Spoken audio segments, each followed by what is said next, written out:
आगरा में उस दिन सुबह तो आम दिनों की तरह ही हुई थी, लेकिन शहंशाह अकबर का मिजाज कुछ बदला बदला सा था। वो चुपचाप सिंहासन पर बैठे कुछ घूर रहे थे। उनके हाथ में एक सोने की अशर्फी थी, जिसे वो बार बार पलटकर देख रहे थे। दरबार के सभी लोग, मंत्री, सिपह सालार, सब हैरान थे कि आज शहंशाह इतने खामोश क्यों हैं। किसी की हिम्मत नहीं हो रही थी कि वो बातचीत शुरू करे। अकबर के सबसे ईर्ष्यालु दरबारियों में से एक, मुल्ला दो प्याजा, जो हमेशा बीरबल को नीचा दिखाने का मौका ढूंढता रहता था, उसने अपने पास बैठे हकीम मिर्जा के कान में फुसफुसाया। मुल्ला दो प्याजा ने धीमी आवाज में हकीम मिर्जा के कान में फुसफुसाते हुए कहा, लगता है आज शहंशाह का मिजाज ठीक नहीं, कोई बड़ी चिंता है उन्हें। हकीम मिर्जा ने कहा, चिंता? अरे नहीं, लगता है आज उनके चहेते बीरबल ने कोई बेवकूफी की है, जिसका खामियाजा अब पूरे दरबार को भुगतना पड़ रहा है। दोनों दबी हुई हंसी हंसते हैं। तभी अकबर की भारी आवाज गूंजती है। अकबर ने अपने हाथ की अशर्फी को देखते हुए गंभीर स्वर में कहा, हम एक बात सोच रहे थे, ये सोना, ये इतना कीमती क्यों है? और ये जमीन पर पड़ी धूल, ये इतनी बेकीमत क्यों है? है तो दोनों ही धरती की देन। एक को पाने के लिए लोग जान दे देते हैं और दूसरी को ठोकर मारकर आगे बढ़ जाते हैं। ऐसा क्यों? दरबार में सन्नाटा छा जाता है। ये एक ऐसा दार्शनिक सवाल था जिसका जवाब किसी के पास नहीं था। सब एक दूसरे का मुंह देखने लगे। एक मंत्री ने हिम्मत करके अदब से झुकते हुए कहा, जहांपनाह, सोना दुर्लभ है, मुश्किल से मिलता है, इसलिए कीमती है। धूल हर जगह है, इसलिए उसकी कोई कीमत नहीं। अकबर ने मंत्री की बात को काटते हुए कहा, तो मतलब कीमत इस बात पर निर्भर करती है कि कोई चीज कितनी आसानी से मिलती है या कितनी मुश्किल से।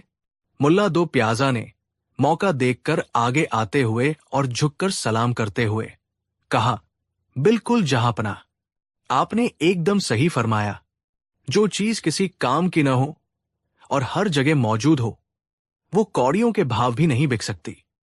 जैसे जैसे ये धूल।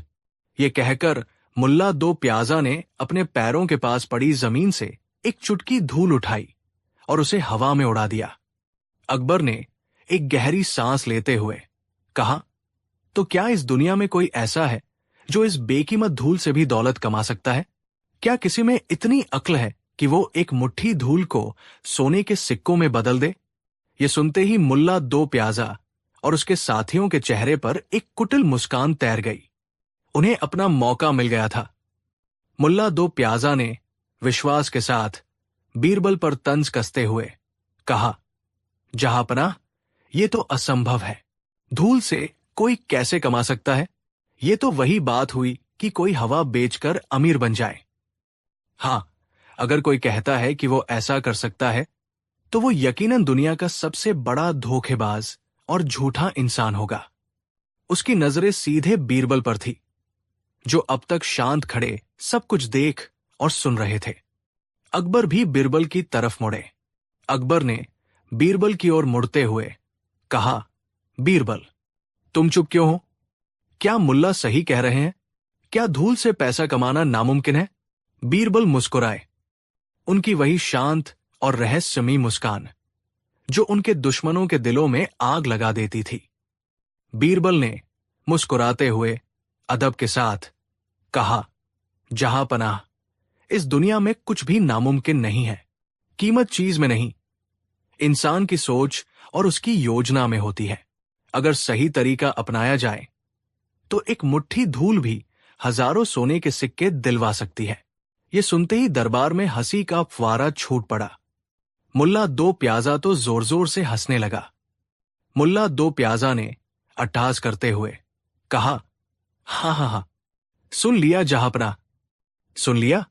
मैंने कहा था न कि ऐसी बातें सिर्फ शेख ही बघारने वाले ही कर सकते हैं। बीरबल, बातें बनाना छोड़ो और हकीकत को स्वीकार करो।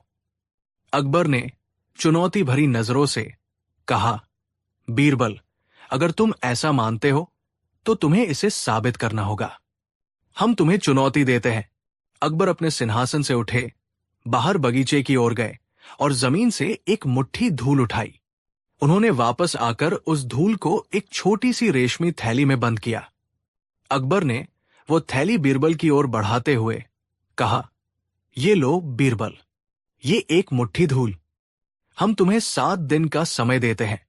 तुम्हें इसी धूल से और सिर्फ इसी धूल का इस्तेमाल करके कम से कम 1000 सोने की अशर्फियां कमा कर दिखानी होंगी।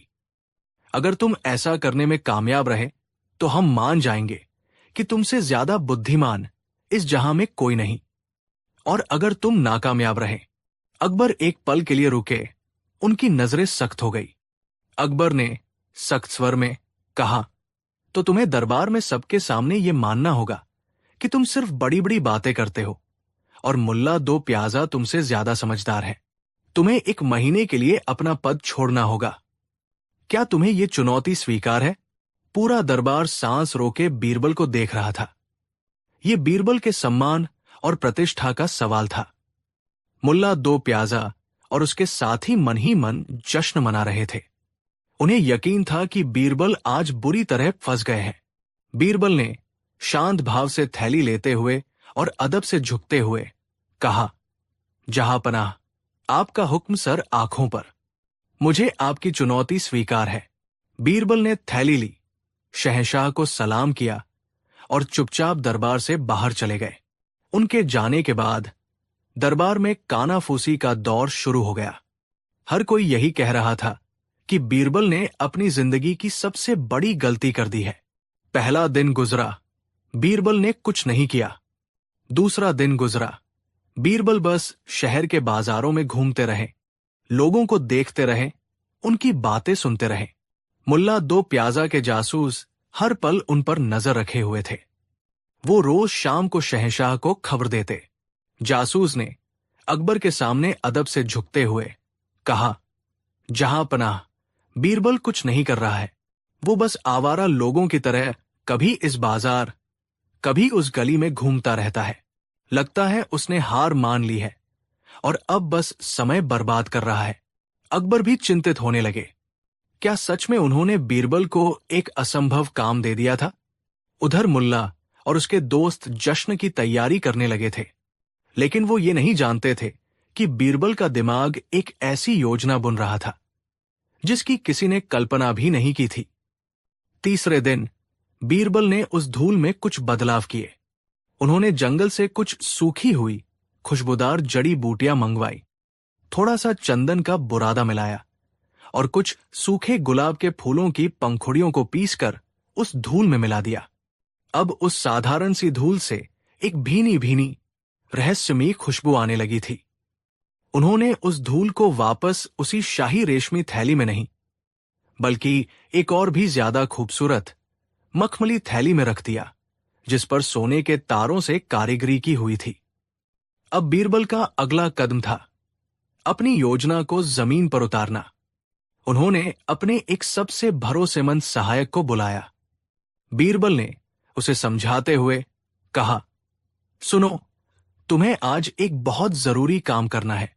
शहर के सबसे बड़े जौहरी बाजार में जाओ और वहां के व्यापारियों के बीच एक खबर फैलानी है। सहायक ने सिर झुकाकर कहा, जी हुजूर, क्या खबर? बीरबल ने कहा, तुम्हें लोगों को बताना है कि हिमालय की पहाड़ियों से एक बहुत बड़े सिद्ध महात्मा आए थे। उन्होंने शहंशाह अकबर के सबसे खास सलाहकार बीरबल की सेवा और बुद्धि से प्रसन्न होकर उन्हें एक चमत्कारी और दिव्य भस्म धूल भेंट की है। ये कोई साधारण भस्म नहीं है। कहा जाता है कि इस भस्म का एक कण भी जिसके पास होता है, उस पर धन और समृद्धि की वर्षा होने लगती है। उस व्यक्ति को शहंशाह का विशेष आशीर्वाद प्राप्त होता है और उसके सारे बिगड़े काम बन जाते हैं। याद रहे, ये बात एक अफवाह की तरह फैलनी चाहिए, जैसे कोई बहुत गुप्त रहस्य हो जो लीक हो गया हो।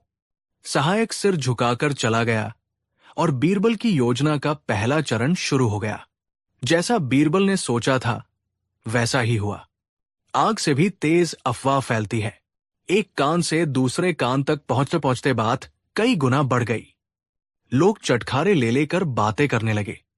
एक व्यापारी ने दूसरे व्यापारी से कहा, अरे सेठ जी, सुना आपने?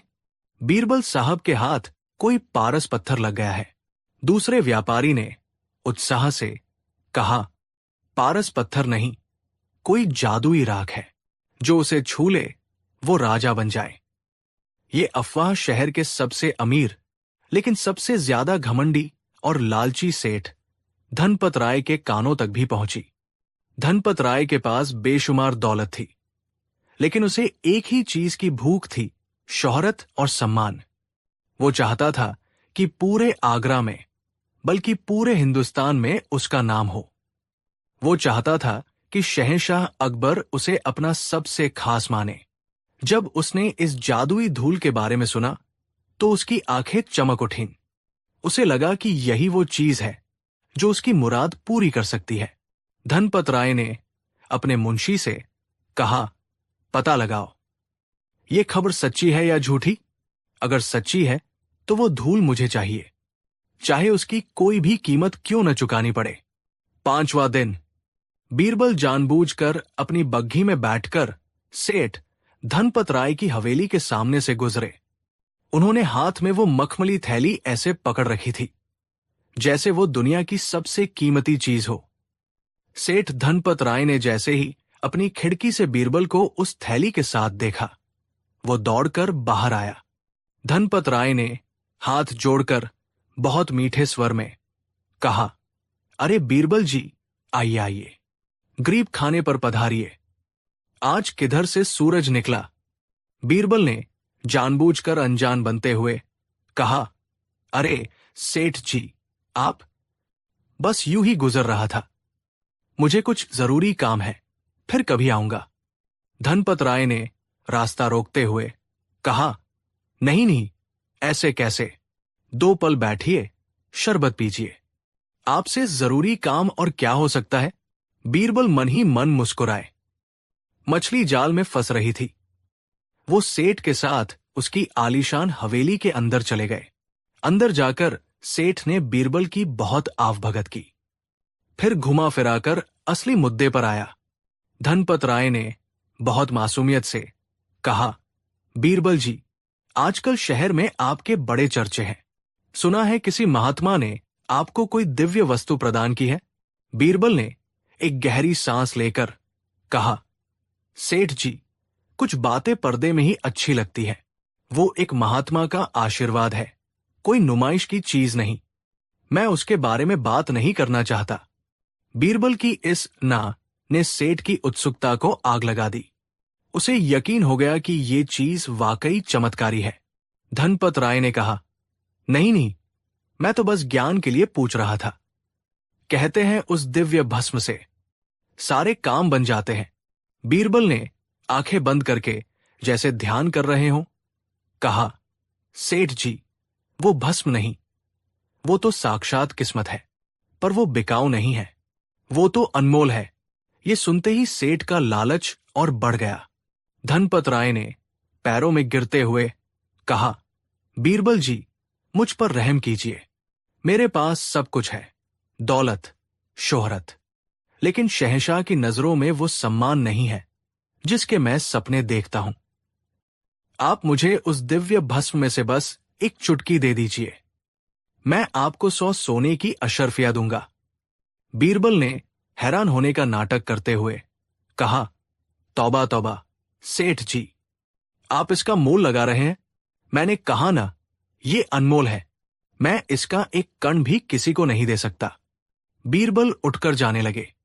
सेठ घबरा गया। धनपत राय ने कहा, रुकिए रुकिए, 100 नहीं, 500 अशर्फिया। बीरबल ने रुककर उदास चेहरा बनाकर कहा, सेठ जी, आप मेरी मजबूरी नहीं समझ रहे, ये मेरे गुरु का अपमान होगा, मुझे क्षमा करें। बीरबल ने जैसे ही दरवाजे की ओर कदम बढ़ाए, सेठ धनपत राय लगभग उनके पैरों में लेट गया। उसे लगा कि ये मौका हाथ से निकल गया तो फिर कभी नहीं आएगा। धनपत राय ने लगभग चीखते हुए कहा, 1000 सोने की अशर्फिया। बस एक चुटकी के लिए।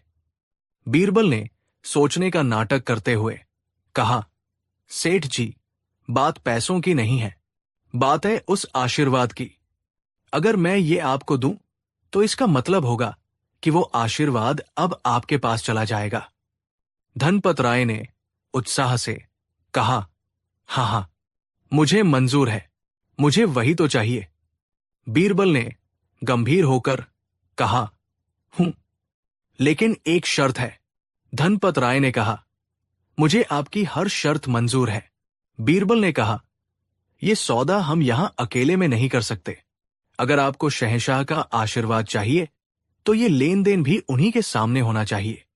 आप 7वें दिन भरे दरबार में शहंशाह अकबर के सामने मुझे 2000 सोने की अशर्फिया देंगे और मैं ये पूरी थैली आपको सौंप दूंगा, ताकि शहंशाह स्वयं इस बात के गवाह बने कि ये दिव्य वस्तु अब आपके संरक्षण में है। 2000 अशर्फिया। सेठ एक पल के लिए चौंका। ये बहुत बड़ी रकम थी, लेकिन फिर उसने सोचा, भरे दरबार में शहंशाह के सामने उसे ये दिव्य वस्तु मिलेगी, पूरी दुनिया देखेगी, शहंशाह खुद इस बात के गवाह बनेंगे। इससे बड़ा सम्मान और क्या हो सकता है? ये तो 2000 अशर्फियों में बहुत ही सस्ता सौदा है। धनपत राय ने खुशी से कांपती आवाज में कहा, मुझे मंजूर है बीरबल जी, मुझे सब कुछ मंजूर है। 7वें दिन भरे दरबार में 2000 सोने की अशर्फिया। बीरबल मुस्कुराए और अपनी बग्घी में बैठकर चले गए। उनकी योजना कामयाब हो चुकी थी। अकबर ने बेचैनी से कहा, बीरबल कहाँ है? 7 दिन पूरे हो गए, क्या वो हमारी चुनौती पूरी नहीं कर पाए? तभी बीरबल दरबार में प्रवेश करते हैं। उनके चेहरे पर वही आत्मविश्वास और शांति है।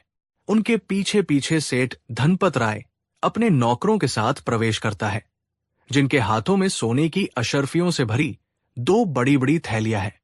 पूरा दरबार हैरान रह जाता है। मुल्ला 2 प्याजा का मुंह खुला का खुला रह जाता है। बीरबल ने अकबर को अदब से सलाम करते हुए कहा, जहांपनाह, आपके दिए हुए 7 दिन आज पूरे हुए और ये रहा आपकी चुनौती का नतीजा। सेठ धनपत राय आगे बढ़ता है और अशर्फियों की दोनों थैलियां अकबर के कदमों में रख देता है। धनपत राय ने अदब से झुकते हुए कहा, शहंशाह सलामत। ये 2000 सोने की अशर्फिया है। मैं ये आपके सबसे योग्य सलाहकार श्रीमान बीरबल जी को उनकी दिव्य वस्तु के बदले में भेंट कर रहा हूं।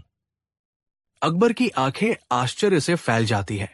वो बीरबल की तरफ देखते हैं, फिर सेठ की तरफ और फिर उन अशर्फियों की तरफ।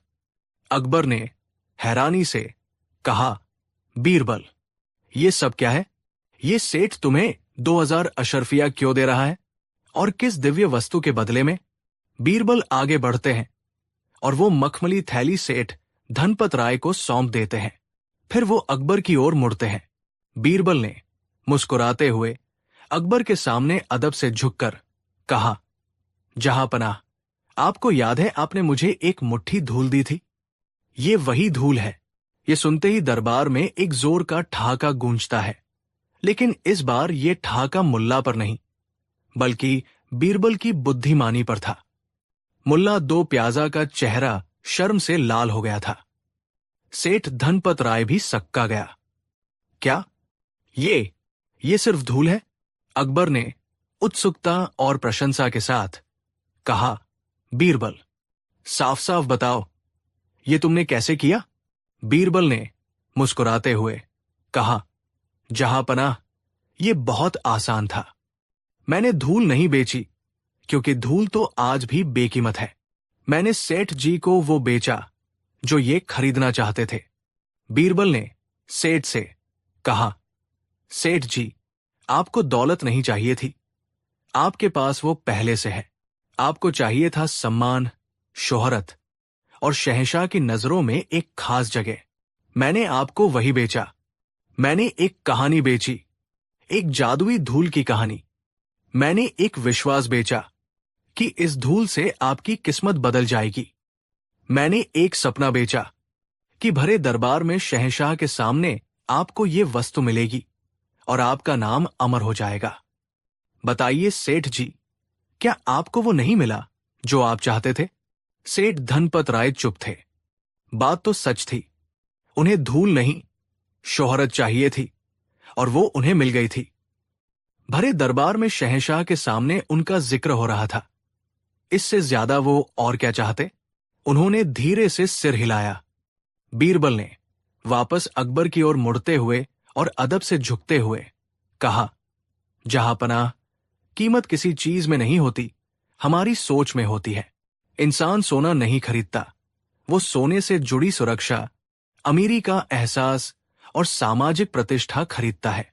मैंने भी बस सेठ जी की इसी इच्छा का इस्तेमाल किया। ये 2000 अशरफिया धूल की कीमत नहीं, बल्कि सेठ जी के सपने और उनकी प्रतिष्ठा की कीमत है। अकबर ने हंसते हुए कहा, वाह बीरबल, वाह! मान गए। तुमसे ज्यादा बुद्धिमान और हाजिर जवाब इस पूरी कायनात में कोई नहीं है।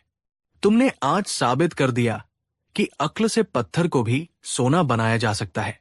अकबर ने सिंहासन से उठकर बीरबल को गले लगा लिया। मुल्ला दो प्याजा और उसके साथी शर्मिंदगी से सिर झुकाए खड़े थे। अकबर ने सेठ धनपत राय से कहा, सेठ धनपत राय, तुम चिंता मत करो। तुमने ये अशरफिया बीरबल की बुद्धि के सम्मान में दी है। आज से तुम भी हमारे खास लोगों में गिने जाओगे। सेठ का चेहरा खिल उठा। उसे अपनी 2000 अशरफियों से कहीं ज्यादा कीमती चीज मिल गई थी। तो दोस्तों, ये थी कहानी एक मुट्ठी धूल की, जिसे बीरबल ने अपनी अक्ल से 2000 अशरफियों में बेच दिया। इस कहानी से हमें एक बहुत बड़ी सीख मिलती है। दुनिया में कोई भी चीज छोटी या बेकार नहीं होती। सही मार्केटिंग, सही कहानी और इंसान की साइकोलॉजिया को समझने की कला किसी भी साधारण सी चीज को असाधारण बना सकती है। कीमत हमेशा चीज की नहीं, उसके पीछे की सोच और कहानी की होती है। आपको हमारी ये कहानी कैसी लगी? क्या आप बीरबल की इस चतुराई से सहमत हैं? हमें नीचे कमेंट्स में जरूर बताइएगा। और अगर आप भविष्य में भी ऐसी ही रोचक और ज्ञानवर्धक कहानियां सुनना चाहते हैं, तो हमारे चैनल को सब्सक्राइब करना न भूलें। कहानी 2। ये कहानी है आगरा के पास बसे एक छोटे से गांव रामपुर की। इस गांव की हवा में सादगी थी, मिट्टी में मेहनत की खुशबू थी और लोगों के दिलों में एक दूसरे के लिए अपनापन। इसी गांव में एक गरीब लकड़हारा रहता था, जिसका नाम था दीनू। दीनू के पास धन दौलत के नाम पर कुछ नहीं था, सिवाय एक पुरानी कुल्हाड़ी, एक छोटी सी झोपड़ी और उसकी पत्नी पार्वती के। लेकिन उसके पास एक ऐसी चीज थी जो बड़े बड़े अमीरों के पास भी नहीं होती, ईमानदारी। दीनू अपनी गरीबी से परेशान तो था, लेकिन उसने कभी अपने उसूलों से समझौता नहीं किया। एक शाम जब दीनू जंगल से लकड़ियां काटकर लौट रहा था, तो उसकी नजर जमीन पर पड़ी एक चीज पर पड़ी। सूरज की आखिरी किरणें उस चीज पर पड़कर चमक रही थी। वो मखमल का एक भारी बटुआ था, जिसके किनारों पर सोने के धागों से कारीगरी की गई थी। दीनू ने उसे उठाया। बटुआ इतना भारी था कि दीनू का दिल जोर जोर से धड़कने लगा। उसने कांपते हुए हाथों से बटुए का मुंह खोला और उसकी आंखें फटी की फटी रह गई। बटुआ सोने की अशर्फियों से खचाखच भरा हुआ था। 1, 2, 10, 20 उसने गिनने की कोशिश की, पर इतनी अशर्फिया उसने अपनी पूरी जिंदगी में नहीं देखी थी। हे भगवान, इतनी दौलत! इससे तो मेरी 7 पुश्तों की गरीबी दूर हो जाएगी। पार्वती के लिए नई साड़ी, मां के इलाज के लिए दवा, एक पक्का घर, मेरे सारे सपने पूरे हो सकते हैं। एक पल के लिए उसके मन में लालच का एक काला बादल उमड़ा। उसने इधर उधर देखा, दूर दूर तक कोई नहीं था। वो चाहता तो चुपचाप बटुआ लेकर घर जा सकता था और किसी को कानों कान खबर न होती। लेकिन तभी उसे अपने पिता की सिखाई हुई बातें याद आई। बेटा, इंसान की असली दौलत उसका ईमान होता है। एक बार ईमान चला गया तो दुनिया की कोई दौलत उसे वापस नहीं खरीद सकती। दीनू ने एक गहरी सांस ली। लालच का बादल छंट चुका था। उसने फैसला कर लिया, ये बटुआ जिसका भी है उसे बहुत दुख हो रहा होगा। मुझे इसे उसके असली मालिक तक पहुंचाना ही होगा। उसने बटुए को अपनी फटी हुई धोती में अच्छी तरह लपेटा और गांव की ओर चल पड़ा। गांव पहुंचकर उसने लोगों से पूछना शुरू किया, किसी का कोई बटुआ तो नहीं खोया?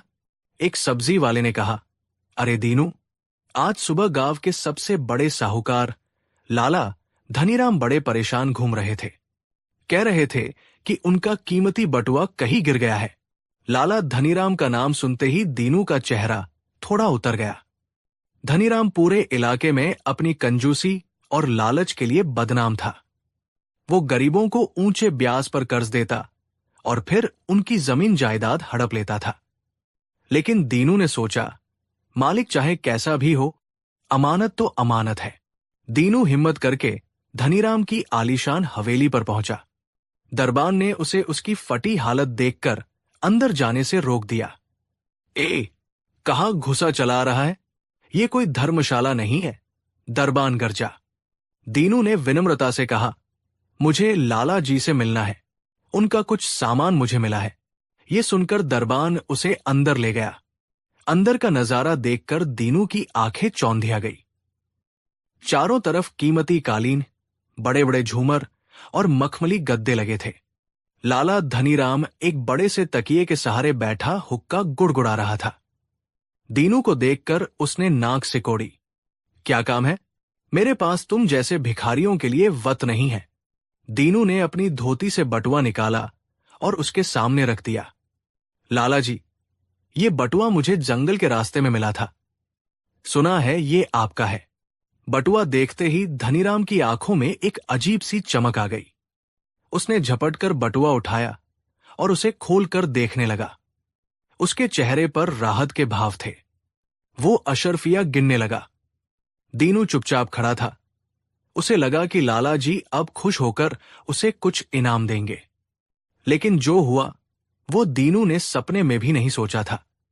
अशर्फिया गिनने के बाद धनीराम अचानक चिल्लाया, चोर, बेईमान, तूने मेरी आधी दौलत चुरा ली। दीनू हक्का बक्का रह गया। ये आप क्या कह रहे हैं लाला जी? मैंने तो जैसा मिला वैसा ही आपको लाकर दे दिया। धनीराम और जोर से चीखा, झूठ बोलता है। मेरे इस बटुए में पूरी 200 अशर्फिया थी और अब इसमें सिर्फ 100 है। बोल, बाकी की 100 अशर्फिया कहाँ छुपाई है? लाला धनीराम की आवाज सुनकर हवेली के नौकर और दरबान इकट्ठा हो गए। दीनू की आंखों में आंसू आ गए। वो गिड़गिड़ाने लगा, नहीं सेठ जी, मुझ गरीब पर ऐसा झूठा इल्जाम मत लगाइए। मैंने एक भी अशर्फी को हाथ नहीं लगाया। आपकी अमानत लौटाकर मैंने क्या कोई गुनाह कर दिया? लेकिन लालची धनीराम के मन में तो कुछ और ही चल रहा था। उसने सोचा कि ये अच्छा मौका है। इस गरीब को फंसाकर मैं इससे और 100 अशर्फिया ऐंठ लूंगा। उसने दरबानों को हुक्म दिया, पकड़ लो इस चोर को और इसे गांव के कोतवाल के पास ले चलो। आज मैं इसे सबक सिखाकर ही रहूंगा। बेचारा दीनू, जो अपनी ईमानदारी पर गर्व करता था, आज उसी ईमानदारी की वजह से चोर बन गया था। दरबान उसे घसीटते हुए कोतवाल के पास ले गए। पीछे पीछे धनीराम अपनी झूठी कहानी का ढिंढोरा पीटता हुआ चल रहा था। कोतवाली में धनीराम ने अपनी पूरी ताकत लगा दी। कोतवाल भी धनीराम के कर्ज के नीचे दबा हुआ था। उसने दीनू की एक न सुनी। कोतवाल ने फैसला सुनाया, दीनू, तुम्हारे खिलाफ चोरी का इल्जाम साबित होता है।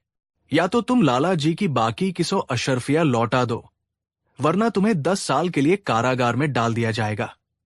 ये सुनकर दीनू के पैरों तले जमीन खिसक गई। 100 अशर्फिया।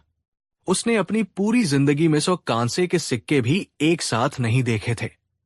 वो कहां से लाता 100 सोने की अशर्फिया?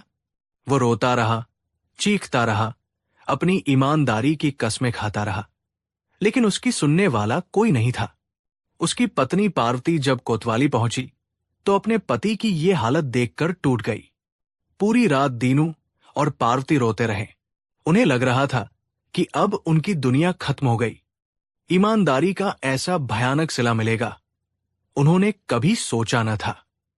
तभी पार्ती को एक विचार आया। उसने दीनू के कान में कहा, सुनिए जी, मैंने सुना है कि बादशाह अकबर के दरबार में बीरबल नाम के एक मंत्री हैं। वो बहुत बुद्धिमान है और दूध का दूध, पानी का पानी कर देते हैं। हमें उनके पास चलना चाहिए। वही हमारी आखिरी उम्मीद है। दीनू की आंखों में एक हल्की सी आशा की किरण जागी। हां, बीरबल, शायद वही इस नाइंसाफी से उसे बचा सकते हैं। अगली सुबह उन्होंने गांव वालों से थोड़ा बहुत उधार मांगा और अपनी किस्मत आजमाने के लिए आगरा की ओर निकल पड़े। ये एक लंबा और थका देने वाला सफर था। कई दिनों तक पैदल चलने के बाद भूखे प्यासे वे आखिरकार बादशाह अकबर की सल्तनत की राजधानी आगरा पहुंचे। शाही दरबार की शान शौकत देखकर दीनू और पार्ती की आंखें खुली रह गई। किसी तरह हिम्मत जुटाकर वे दरबार में पेश हुए। उनके पीछे पीछे लाला धनीराम भी अपना मामला लेकर पहुंच गया था। अकबर ने पूरी कहानी सुनी। दीनू ने रो रो कर अपनी बेगुनाही की दास्तां सुनाई और धनीराम ने बड़े ही नाटकीय ढंग से अपनी चोरी का किस्सा बयान किया। अकबर भी सोच में पड़ गए। एक तरफ एक गरीब लकड़हारा था जिसकी आंखों में सच्चाई दिख रही थी। दूसरी तरफ एक अमीर साहूकार था जिसके पास अपनी बात को साबित करने के लिए कोई गवाह नहीं था सिवाय उसके अपने शब्दों के। अकबर ने अपने सबसे भरोसेमंद सलाहकार की ओर देखा। बीरबल, इस मामले ने हमें दुविधा में डाल दिया है। एक ईमानदार को सजा न मिल जाए और एक गुनहगार बच न जाए। अब आप ही कोई रास्ता सुझाइए। सारा दरबार बीरबल की ओर देखने लगा। बीरबल अपनी जगह से उठे और शांत भाव से पहले दीनू के पास गए। बीरबल ने दीनू से पूछा, दीनू, जब तुम्हें यह बटुआ मिला तो क्या तुमने उसे खोला था? दीनू ने ईमानदारी से कहा, जी हुजूर, मैंने बस ये देखने के लिए खोला था कि इसमें क्या है। मुझे सोने की अशर्फियां दिखी, पर मैंने उन्हें गिना नहीं। मैं तो बस उसे उसके मालिक तक पहुंचाना चाहता था। फिर बीरबल लाला धनीराम के पास गए। उनकी आंखों में एक ऐसी तेजी थी जिसे देखकर धनीराम थोड़ा घबरा गया। बीरबल ने पूछा, लाला जी, क्या आपको पूरा यकीन है कि आपके बटुए में ठीक 200 अशर्फियां थी? न एक कम, न एक ज्यादा? धनीराम ने पूरे आत्मविश्वास से कहा, जी हुजूर, मुझे अच्छी तरह याद है। मैंने सुबह घर से निकलने से पहले खुद गिनी थी। पूरी 200 अशर्फियां थी। बीरबल मुस्कुराए, एक ऐसी मुस्कान जिसमें रहस्य और बुद्धिमानी छिपी थी। उन्होंने अपना चेहरा बादशाह अकबर की ओर किया और पूरे दरबार को संबोधित करते हुए कहा, जहांपनाह, मामला बिल्कुल शीशे की तरह साफ है। पूरा दरबार हैरान था। साफ कैसे? बीरबल ने अपनी बात आगे बढ़ाई। लाला धनीराम का कहना है कि उनके बटुए में 200 अशर्फियां थी और दीनू को जो बटुआ मिला है उसमें सिर्फ 100 अशर्फियां है। उन्होंने एक पल का विराम लिया जिससे सबकी उत्सुकता बढ़ गई। फिर उन्होंने वो कहा जिसने पूरे मामले का पासा ही पलट दिया, इसका मतलब तो ये हुआ जहांपनाह कि ये बटुआ लाला धनीराम का है ही नहीं। दरबार में सन्नाटा छा गया। धनीराम का मुंह खुला का खुला रह गया। बीरबल ने अपनी बात को और स्पष्ट किया, लाला जी का बटुआ जिसमें 200 अशर्फियां थी वो तो अभी भी कहीं खोया हुआ है। हमें उसे ढूंढने के लिए मुनादी करवानी चाहिए। ये बटुआ तो किसी और बेचारे का है जिसके 100 सिक्के खो गए हैं। फिर बीरबल दीनू की ओर मुड़े और बोले, दीनू, तुम्हारी ईमानदारी प्रशंसनीय है। चूंकि इस 100 अशर्फियों वाले बटुए का कोई और मालिक सामने नहीं आया है, इसलिए सल्तनत के कानून के अनुसार यह बटुआ अब तुम्हारा हुआ। तुम इसे रख सकते हो। ये सुनते ही लाला धनीराम के पैरों तले से जमीन खिसक गई। अरे ये क्या हो गया? लालच के चक्कर में तो उसकी अपनी 100 अशर्फियां भी हाथ से जा रही थी। वो अपनी ही चाल में बुरी तरह फंस चुका था। वो फौरन जमीन पर गिर पड़ा और चिल्लाया, नहीं हुजूर, रुकिए, ये बटुआ मेरा ही है। मेरे ही बटुए में 100 अशर्फियां थी। मैंने लालच में आकर झूठ बोल दिया था। मुझे माफ कर दीजिए जहांपना। धनीराम ने अपना गुनाह कबूल कर लिया था। दरबार में मौजूद हर व्यक्ति बीरबल की बुद्धिमानी देखकर दंग रह गया। उन्होंने बिना किसी गवाह या सबूत के सिर्फ तर्क और चतुराई से सच को बाहर निकाल लिया था। बादशाह अकबर का चेहरा गुस्से से लाल हो गया। उन्होंने धनीराम को फटकार लगाई, धूर्त, एक तो तूने इस गरीब की ईमानदारी का अपमान किया, ऊपर से मेरे दरबार को गुमराह करने की कोशिश की। तेरी ये हिम्मत। बादशाह अकबर ने फैसला सुनाया, लाला धनीराम, तुम्हारे इस अपराध के लिए तुम्हें 100 अशर्फियों का जुर्माना भरना होगा, जो शाही खजाने में जमा होंगी। और इस ईमानदार दीनू को, जिसने तुम्हारी अमानत लौटाई, तुम इनाम के तौर पर 50 अशर्फिया दोगे। इसके बाद उन्होंने दीनू की ओर देखकर कहा, और दीनू, तुम्हारी ईमानदारी से हम बहुत प्रसन्न हुए। सल्तनत की ओर से तुम्हें भी 100 अशर्फियों का इनाम दिया जाता है। जाओ और सम्मान के साथ अपना जीवन जियो। दीनू और पालती की आंखों से खुशी के आंसू बहने लगे। उन्होंने बीरबल और बादशाह अकबर का लाख लाख शुक्रिया अदा किया। जिस ईमानदारी ने उन्हें चोर बना दिया था, आज उसी ईमानदारी ने उन्हें अमीर और सम्मानित बना दिया था। ये कहानी हमें सिखाती है कि सच्चाई और ईमानदारी का रास्ता मुश्किल हो सकता है, उस पर कांटे हो सकते हैं, लेकिन अंत में जीत हमेशा सच्चाई की ही होती है। और लालच एक ऐसा जाल है जो इंसान को आखिर में खुद ही फंसा लेता है।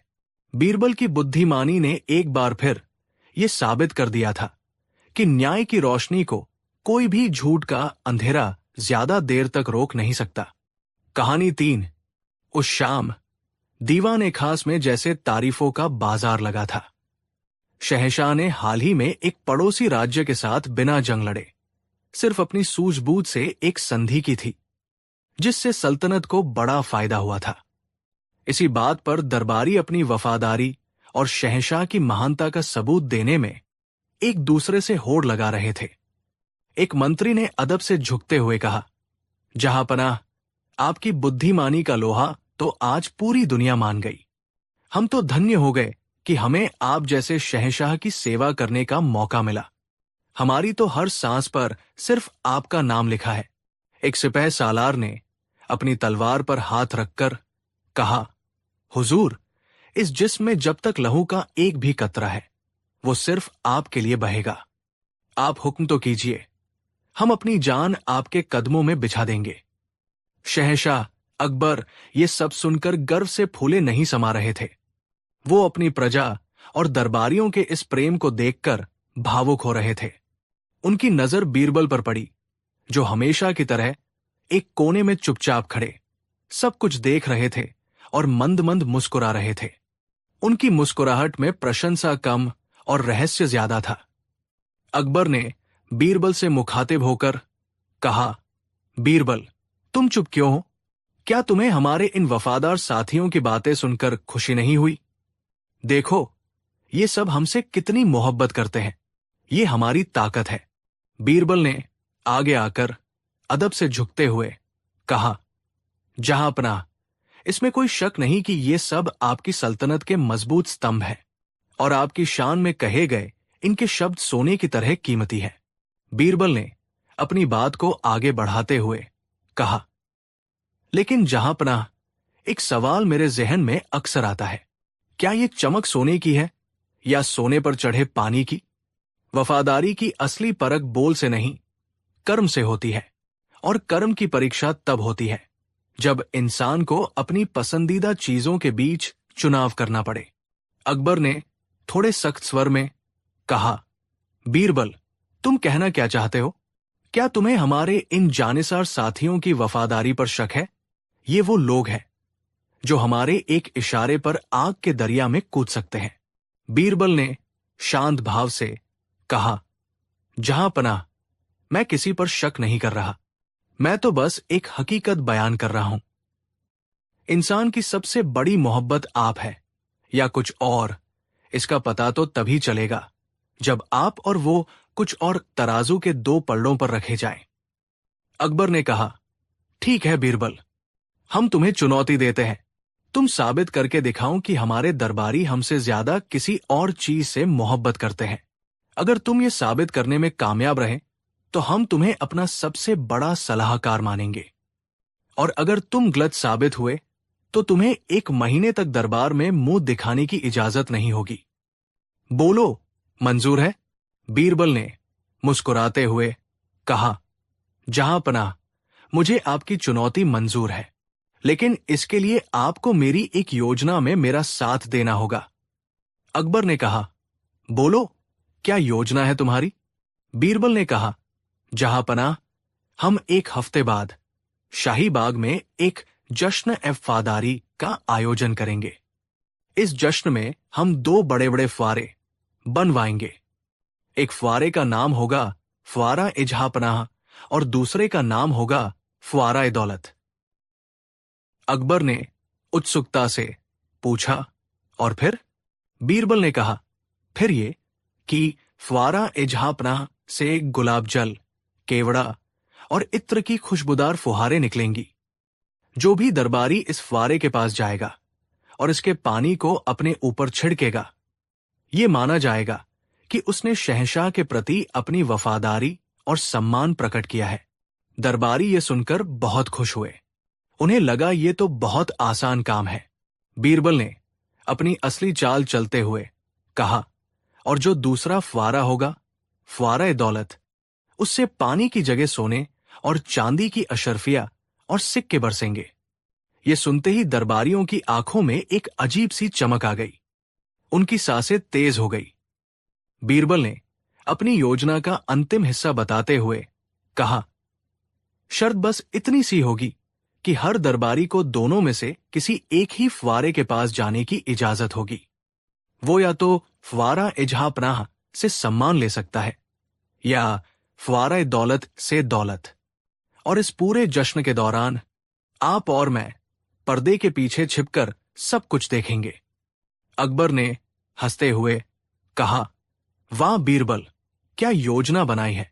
ठीक है, हमें तुम्हारी शर्त मंजूर है। हम भी तो देखें कि हमारे दरबारी दौलत को ठोकर मारकर हमारी इज्जत कैसे चुनते हैं। तैयारी शुरू की जाए। वो 1 हफ्ता बड़ी गहमा गहमी में बीता। शाही बाग को दुल्हन की तरह सजाया गया। बीचों बीच थोड़ी दूरी पर 2 शानदार फुआरे बनाए गए। एक फुआरा संगमरमर का था, जिस पर नायाब नक्काशी थी, और उसके ऊपर शहंशाह का ताज बना हुआ था। ये था फुआरा ए जहां पनाह। उससे थोड़ी दूर सोने और चांदी से मढ़ा हुआ एक दूसरा फुआरा था, जो अपनी चमक से आंखों को चौंधिया रहा था। ये था फुआरा ए दौलत। जश्न का दिन आ गया। सभी दरबारी, मंत्री और अमीर उमरा अपने सबसे कीमती लिबासों में सज-धज कर पहुंचे। सबके चेहरे पर एक दिखावटी उत्साह था। बीरबल ने ऊंची आवाज में कहा, शहंशाह हिंदोस्तां के सभी वफादार साथियों, आज जश्न वफादारी में आपका स्वागत है। जैसा कि आप देख रहे हैं, आपके सामने 2 फुआरे हैं। एक पर शहंशाह का सम्मान है, दूसरे पर दुनिया की दौलत। आपको दोनों में से किसी एक को चुनना है। आपका चुनाव आपकी वफादारी का सबसे बड़ा सबूत होगा। शहंशाह आज किसी जरूरी काम की वजह से यहां मौजूद नहीं है, लेकिन उनकी नजरें आप सब पर है। आप एक एक करके आए और अपना चुनाव करें। अकबर ने विश्वास के साथ कहा, देखना बीरबल, आज तुम गलत साबित होगे। मेरा हर एक दरबारी दौलत को ठोकर मारकर मेरे सम्मान वाले फुआरे की तरफ जाएगा। बीरबल ने सिर्फ मुस्कुराकर कहा, जहां पनाह, बस देखते जाइए। परीक्षा शुरू हुई। सबसे पहले वो मंत्री आगे बढ़े, जो दरबार में सबसे ज्यादा लच्छेदार बातें करते थे। वो मंच पर आए। उन्होंने जोर से नारा लगाया, शहंशाह अकबर जिंदाबाद। हमारी जान भी उन पर कुर्बान। नारा लगाने के बाद मंत्री जी मंच से उतरे और बिना एक पल सोचे सीधे फुआरे दौलत की तरफ बढ़ गए। उन्होंने अपनी झोली फैलाई और बरसती हुई अशर्फियों को लालच भरी नजरों से भरने लगे। अकबर ने हैरानी से कहा, ये क्या? शायद इनसे गलती हो गई। बीरबल ने शांत भाव से कहा, जहां पनाह, ये गलती नहीं, चुनाव है। अभी और देखिए। इसके बाद दूसरा दरबारी आया, तीसरा आया, चौथा आया। एक एक करके सब आते, शहंशाह की शान में जोर जोर से नारे लगाते, उनकी वफादारी की कस्में खाते, और फिर बिना किसी हिचकिचाहट के सीधे दौलत के फुवारे की ओर दौड़ पड़ते। वहां का दृश्य देखने लायक था। लोग एक दूसरे को धक्का दे रहे थे, अशर्फिया लूटने के लिए एक दूसरे पर गिर रहे थे। अपनी पगड़ियां, अपनी इज्जत सब भूलकर वो बस दौलत बटोरने में लगे थे। पर्दे के पीछे बैठे अकबर का चेहरा अब सफेद पड़ चुका था। उनका गर्व, उनका विश्वास सब चकनाचूर हो रहा था। जिन लोगों को वो अपना परिवार समझते थे, जिनके लिए वो कुछ भी करने को तैयार रहते थे, आज वो सब उनकी आंखों के सामने बिक रहे थे, चंद सोने चांदी के सिक्कों के लिए। उनकी आंखों में गुस्सा, दुख और हैरानी का एक तूफान उमड़ रहा था। अकबर ने कांपती हुई आवाज में कहा, बीरबल, ये सब। बीरबल ने अकबर के कंधे पर हाथ रखते हुए कहा, जहां पनाह, यही हकीकत है, यही इंसान की फितरत है। जुबान से वफादारी जताना दुनिया का सबसे आसान काम है। जब आखिरी दरबारी भी दौलत के फुवारे से अपनी झोली भरकर चला गया और फुवारा एजहां के पास कोई नहीं गया, तो अकबर से और बर्दाश्त नहीं हुआ। अकबर ने शेर की तरह दहाड़ते हुए कहा, रुको, रुक जाओ सब के सब, नम कहरामो।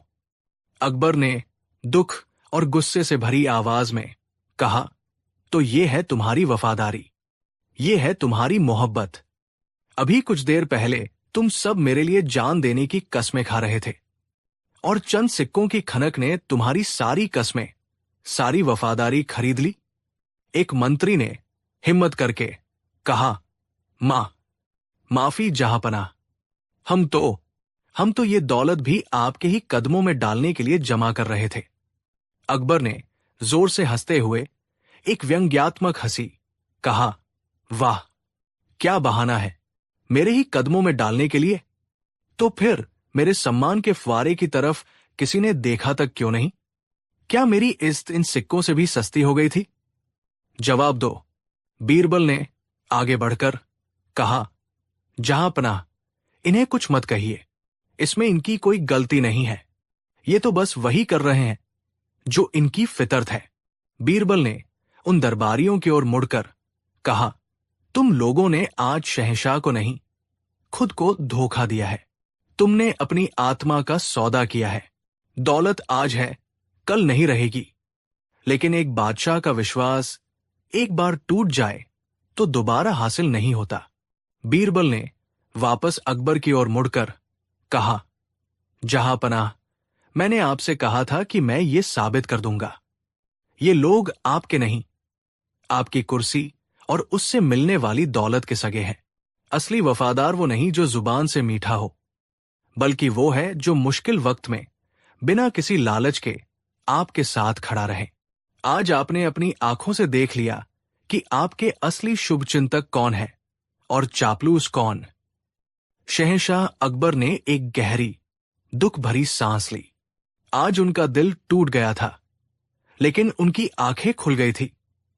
उन्होंने बीरबल की तरफ देखा और उनकी आंखों में अब बीरबल के लिए सम्मान और भी ज्यादा बढ़ गया था। उस दिन के बाद अकबर के दरबार का रंग ढंग ही बदल गया। शहंशाह ने चापलूसों को पहचानना और उनसे दूरी बनाना सीख लिया था।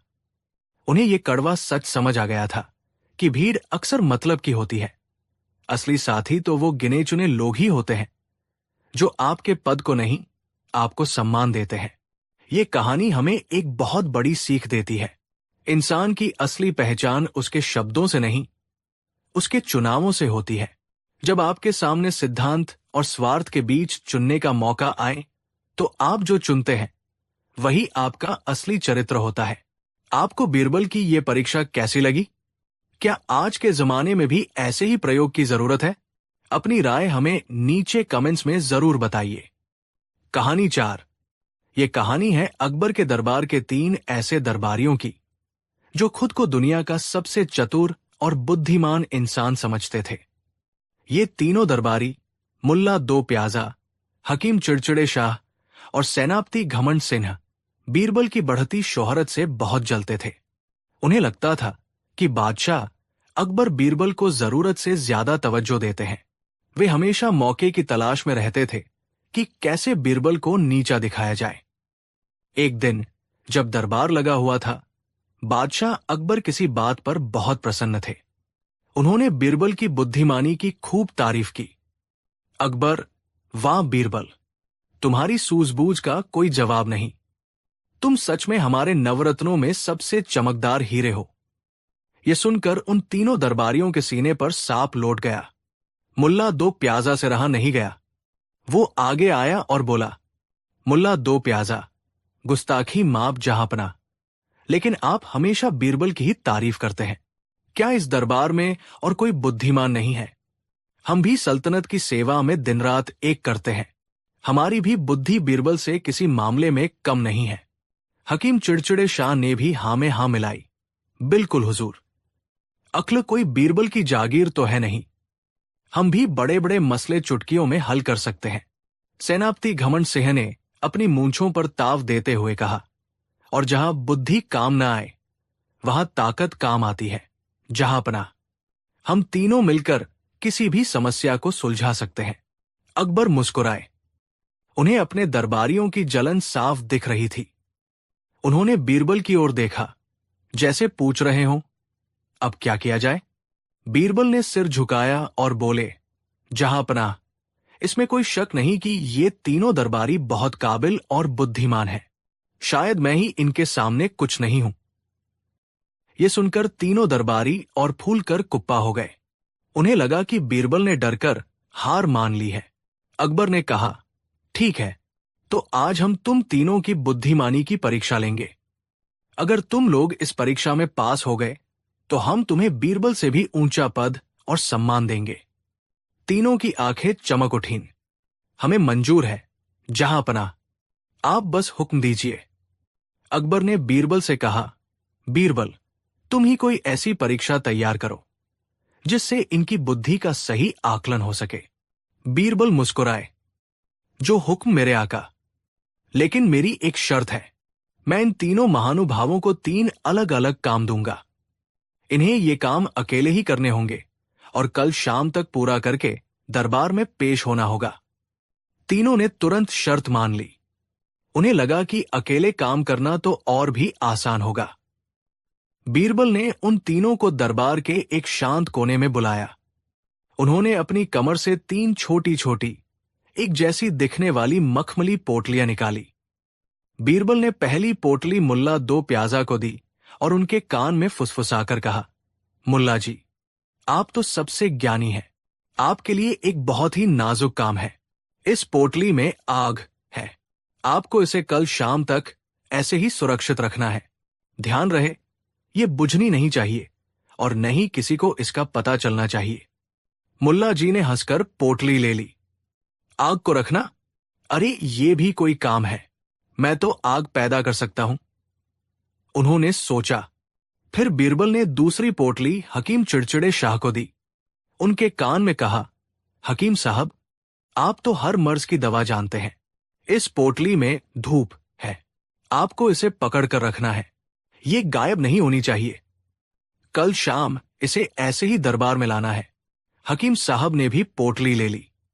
धूप को पकड़ना बाएं हाथ का खेल है। उन्होंने मन में सोचा।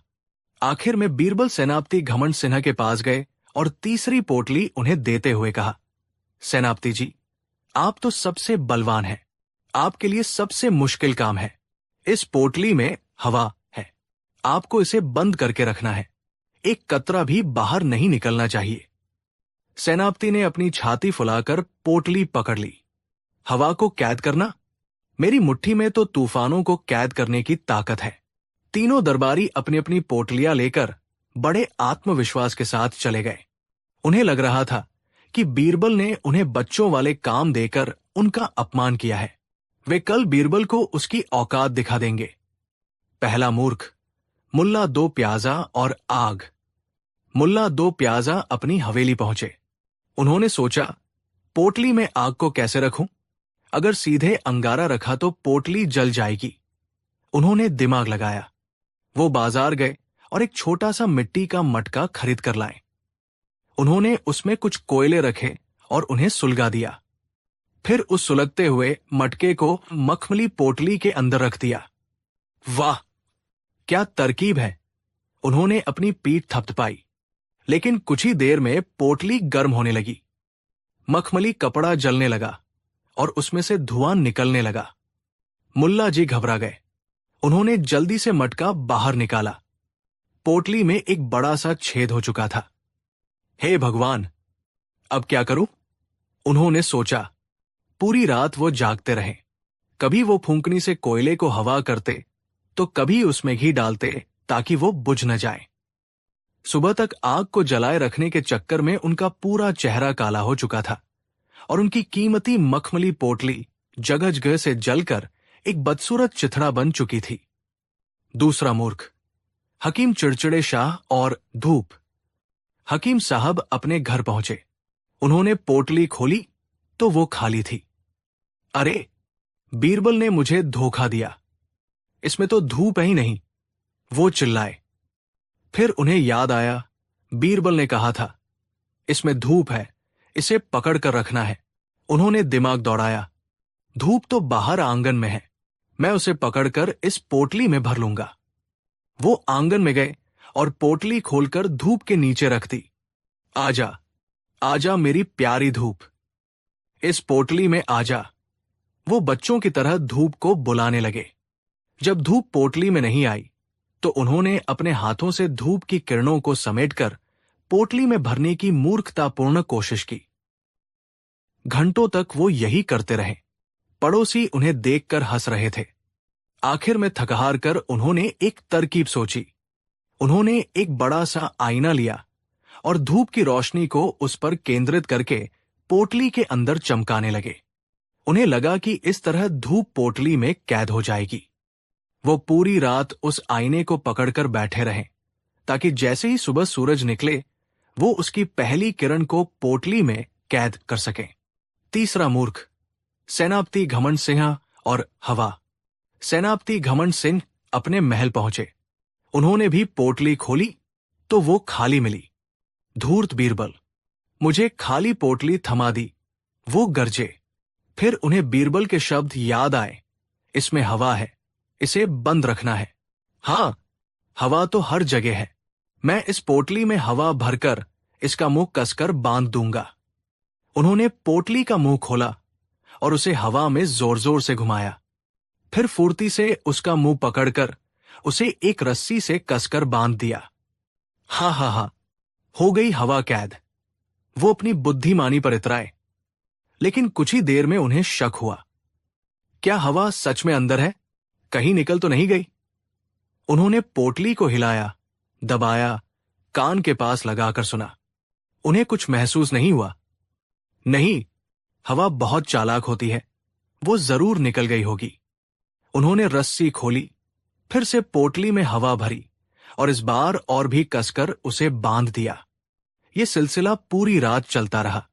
हर थोड़ी देर में उन्हें लगता कि हवा निकल गई है और वो फिर से उसे भरने लगते। सुबह तक वो इतने थक चुके थे जैसे कोई जंग लड़कर आए हों और उनके हाथ रस्सी कसते कसते लाल हो गए थे।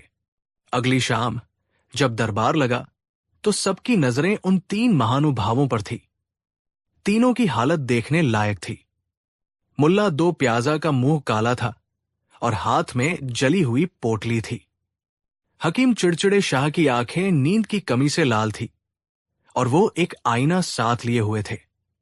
और सेनापति घमंड सिंह बुरी तरह थके हुए लग रहे थे और अपनी पोटली को ऐसे सीने से चिपकाए हुए थे जैसे वो कोई खजाना हो। अकबर ने पूछा, तो कहो बुद्धिमानी के पुतलो, क्या तुम लोग अपना अपना काम पूरा कर पाए? सबसे पहले मुल्ला दो प्याजा आगे आए।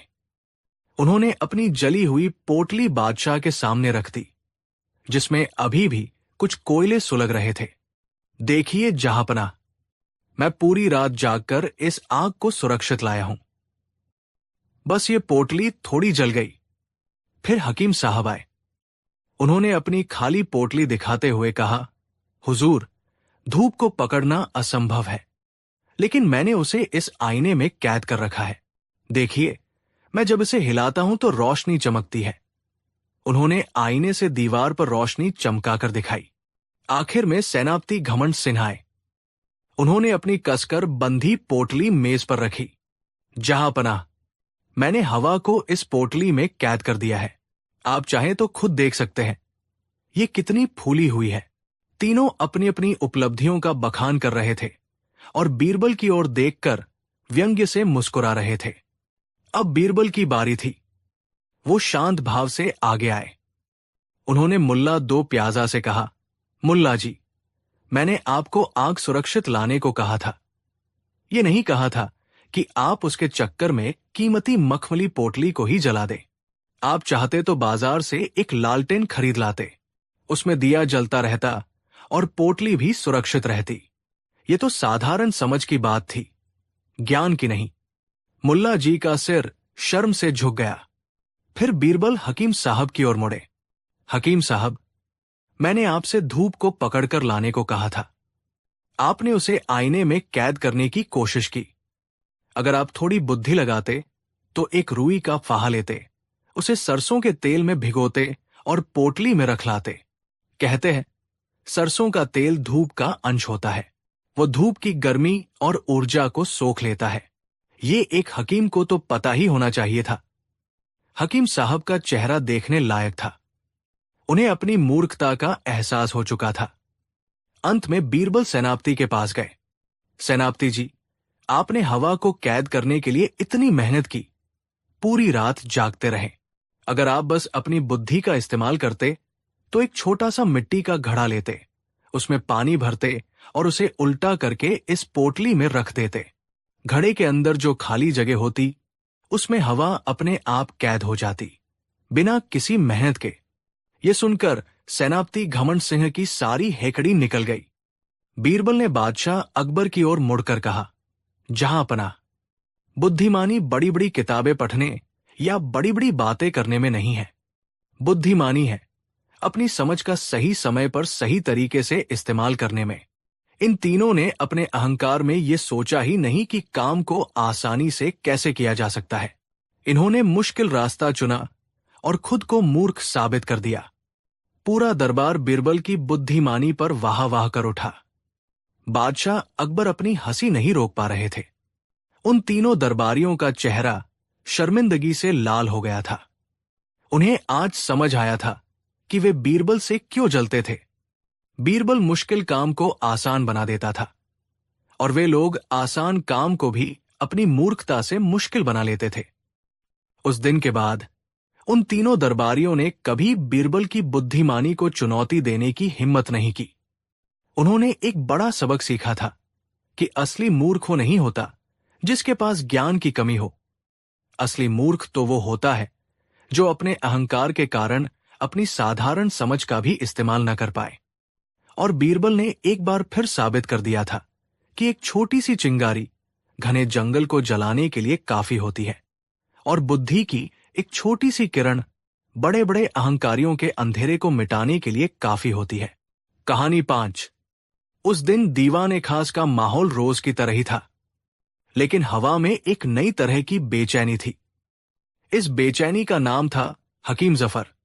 हकीम जफर को आए अभी कुछ ही महीने हुए थे, लेकिन दरबार में उसकी धाक जमने लगी थी। वो सिर्फ एक हकीम नहीं, बल्कि दर्शन, तर्कशास्त्र और साहित्य का भी बड़ा ज्ञाता था। उसकी भाषा में फारसी और अरबी के मुश्किल शब्दों का ऐसा जाल होता था कि सुनने वाले प्रभावित हुए बिना नहीं रह पाते थे। लेकिन हकीम जफर के दिल में एक कांटा था, और वो कांटा थे बीरबल। उसे ये बात बिल्कुल हजम नहीं होती थी कि एक साधारण, कम पढ़ा लिखा सा दिखने वाला व्यक्ति जो मुश्किल सवालों का जवाब ही देहाती मिसालों से देता है, वो शहंशाह का सबसे खास कैसे हो सकता है। उसे लगता था कि बीरबल की बुद्धिमानी असली नहीं, बल्कि चापलूसी और मक्कारी का नतीजा है। वो हर पल एक ऐसे मौके की तलाश में रहता था जहां वो बीरबल को पूरे दरबार के सामने जलील कर सके और शहंशाह को दिखा सके कि असली विद्वान कौन है। और आज उसे वो मौका मिलता हुआ दिख रहा था। अकबर ने कहा, आज हमारे जहन में एक सवाल उठ रहा है। आप सभी विद्वान लोग यहां मौजूद हैं। हमें बताइए, एक बुद्धिमान व्यक्ति और एक मूर्ख व्यक्ति में मूल अंतर क्या है? हम किताबी परिभाषाएं नहीं, बल्कि असल जिंदगी का सच जानना चाहते हैं। एक मंत्री ने अदब से झुकते हुए कहा, जहांपनाह, बुद्धिमान व्यक्ति सोच समझकर बोलता है, मूर्ख बिना सोचे बोलता है। दूसरे दरबारी ने कहा, आलीजा, बुद्धिमान अपने अनुभव से सीखता है, मूर्ख ठोकर खाकर भी नहीं सीखता। जवाब तो कई आए, पर किसी भी जवाब से शहंशाह अकबर के चेहरे पर संतुष्टि का भाव नहीं दिखा। तभी हकीम जफर आगे आया। ये उसी के लिए बना हुआ मंच था। हकीम जफर ने कहा, शहंशाह सलामत, आपकी इजाजत हो तो इस नाचीज की गुस्ताखी माफ की जाए। मेरे पूर्वजों ने इल्म के समंदर में जो गोते लगाए हैं, उनकी बदौलत मैं ये कह सकता हूं कि एक आकिल, बुद्धिमान और एक जाहिल, मूर्ख में फर्क सिर्फ इल्म का नहीं, इदराक का होता है। हकीम जफर ने अपनी बात जारी रखते हुए कहा, इसका अर्थ है, जहांपना, कि बुद्धिमान व्यक्ति चीजों को उनके सारतत्व के साथ समझता है, जबकि मूर्ख केवल बाहरी आवरण को देखता है। एक बुद्धिमान व्यक्ति इंसान और जानवर में फर्क कर सकता है, लेकिन एक मूर्ख के लिए कई बार दोनों एक समान ही होते हैं। अकबर ने प्रभावित होते हुए कहा, वाह हकीम साहब, वाह, आपने बहुत गहरी बात कही। इदराक यानी समझने की क्षमता। बीरबल, तुम इस बारे में क्या कहोगे? बीरबल ने अपनी वही शांत मुस्कान के साथ अदब से झुकते हुए कहा, जहांपनाह, हकीम साहब बहुत बड़े विद्वान हैं। उन्होंने बहुत बड़ी और गहरी बात कही। मैं तो एक साधारण आदमी हूं। मैं तो बस सीधी सादी भाषा में इतना ही जानता हूं कि बुद्धिमान वो है जो ये जानता है कि वो कितना कम जानता है, और मूर्ख वो है जो ये समझता है कि वो सब कुछ जानता है। अकबर ने हंसते हुए कहा, सुभान अल्लाह बीरबल, क्या बात कही है, सीधी, सरल, लेकिन सोने की तरह सच्ची। तुम्हारी यही अदा हमें सबसे ज्यादा पसंद है। तुम मुश्किल से मुश्किल बात को भी मक्खन की तरह समझा देते हो। शहंशाह की ये तारीफ हकीम जफर के सीने में तीर की तरह चुभ गई। उसका चेहरा तमतमा गया। उसने इतनी मेहनत से जो विद्वता का महल खड़ा किया था, बीरबल ने उसे एक ही फूंक में उड़ा दिया था। उसका अहंकार अब क्रोध में बदल चुका था, और उस क्रोध में उसने वो कर दिया जो उसे नहीं करना चाहिए था। हकीम जफर ने कहा, ये मक्खन नहीं, जहांपनाह, ये मक्कारी है, ये लफाजी है, ये सीधे सादे दरबारियों और खुद शहंशाह को धोखा देने की कला है, और मैं आज इस धोखे का पर्दाफाश करके रहूंगा। अकबर ने क्रोध से कहा, हकीम जफर, अपनी जुबान को लगाम दो। तुम भूल रहे हो कि तुम किसके सामने खड़े हो। हकीम जफर ने कहा, मैं नहीं भूला जहांपनाह, मैं तो बस आपको याद दिला रहा हूं कि आप एक ऐसे शख्स पर भरोसा कर रहे हैं जिसमें और एक जानवर में कोई खास फर्क नहीं है। अभी मैंने कहा था कि एक बुद्धिमान व्यक्ति इंसान और जानवर में फर्क कर सकता है। मैं ये कर सकता हूं। बीरबल ने अभी भी शांत रहते हुए कहा, हकीम साहब, आप कहना क्या चाहते हैं? कृपया साफ साफ कहिए। हकीम जफर ने एक कुटिल मुस्कान के साथ सीधे बीरबल की आंखों में देखते हुए कहा, मैं ये कहना चाहता हूं बीरबल, कि मैं एक इंसान और एक गधे में फर्क कर सकता हूं। मिसाल के तौर पर मेरे और तुम्हारे बीच जो फासला है वो महज चंद कदमों का है, लेकिन मेरे और एक गधे के बीच कितना फासला है, ये तुम बताओ। अकबर ने गरजते हुए कहा, खामोश, गुस्ताख, तुम्हारी ये मजाल। सिपाहियों, पकड़ लो इस बदतमीज को और डाल दो कालकोरे में। इसकी जुबान खींच ली जाएगी। सिपाही आगे बढ़े, लेकिन तभी बीरबल ने हाथ उठाकर उन्हें रोक दिया। सबकी नजरें हैरान थी। जिस शख्स का इतना बड़ा अपमान हुआ हो, वो अपने अपमान करने वाले को बचा रहा था। बीरबल ने अकबर के सामने अदब से झुकते हुए कहा, ठहर जाइए, जहां अपना, इन्हें छोड़ दीजिए। हकीम साहब आपके मेहमान हैं, एक बड़े विद्वान हैं। हो सकता है इनसे कोई भूल हो गई हो, और वैसे भी ये मामला मेरे और हकीम साहब के बीच का है। इसका फैसला भी हम दोनों के बीच ही होना चाहिए। अगर आपकी इजाजत हो तो मैं हकीम साहब के सवाल का जवाब देना चाहूंगा। अब पूरा दरबार एक अखाड़े में तब्दील हो चुका था। एक तरफ था किताबी ज्ञान का घमंड और दूसरी तरफ थी जमीनी हकीकत की समझ। हकीम जफर विजयी मुस्कान के साथ खड़ा था। उसे लगा कि बीरबल अब या तो माफी मांगेगा या कोई बेवकूफी भरा जवाब देकर और ज्यादा जलील होगा। बीरबल ने हकीम जफर के ठीक सामने आकर रुकते हुए कहा, हकीम साहब, आपने बहुत ही पेचीदा सवाल पूछा है। आपने पूछा कि आपके और एक गधे के बीच कितना फासला है। यह तो बड़ा मुश्किल सवाल है, क्योंकि मैंने आज तक किसी गधे को नापा नहीं है। हकीम जफर ने कहा, तो मान लो अपनी हार, कह दो कि तुम्हारी अक्ल जवाब दे गई। बीरबल ने मुस्कुराते हुए कहा, नहीं हकीम साहब, हार कैसे मान लूं? जब सवाल पूछने वाला विद्वान आप जैसा हो तो जवाब तो ढूंढना ही पड़ेगा, लेकिन इसके लिए मुझे थोड़ा नापतोल करना पड़ेगा। अगर आप इजाजत दे तो। बीरबल ने फीते का एक सिरा हकीम जफर के पैरों के पास रखा। फिर वो धीरे धीरे पीछे हटने लगे, फीते को खोलते हुए। वो ठीक उसी जगह जाकर रुके जहां वो पहले खड़े थे। उन्होंने फीते को ध्यान से देखा, जैसे कोई बहुत बड़ा गणितज्ञ कोई मुश्किल गणना कर रहा हो। उन्होंने 2-3 बार अपनी उंगलियों पर कुछ गिना। फिर उन्होंने एक गहरी सांस ली और हकीम जफर की ओर देखा। बीरबल ने एकदम गंभीर चेहरा बनाकर कहा, हकीम साहब, बड़ी मेहनत और नापजों के बाद मैं आपके सवाल के जवाब तक पहुंच गया हूं। हकीम जफर ने कहा, तो बताओ, क्या जवाब है? बीरबल ने कहा, हकीम साहब, आपके और एक गधे के बीच ठीक 7 कदम और 4 उंगल का फासला है। एक पल के लिए दरबार में सन्नाटा रहा। किसी को कुछ समझ नहीं आया। 7 कदम और 4 उंगल, ये कैसा जवाब है? हकीम जफर भी चकरा गया। हकीम जफर ने चिढ़कर कहा, यह क्या बकवास है? तुमने ये कैसे नापा? तुम्हें कैसे पता चला? और अब आया बीरबल का वो वार जिसने इतिहास में अपना नाम दर्ज करा लिया। बीरबल ने बहुत ही मासूमियत और सीधेपन के साथ कहा, हकीम साहब, ये तो बहुत आसान था। अभी अभी जब मैंने आपके और मेरे बीच का फासला नापा तो वो ठीक 7 कदम और 4 उंगल ही निकला।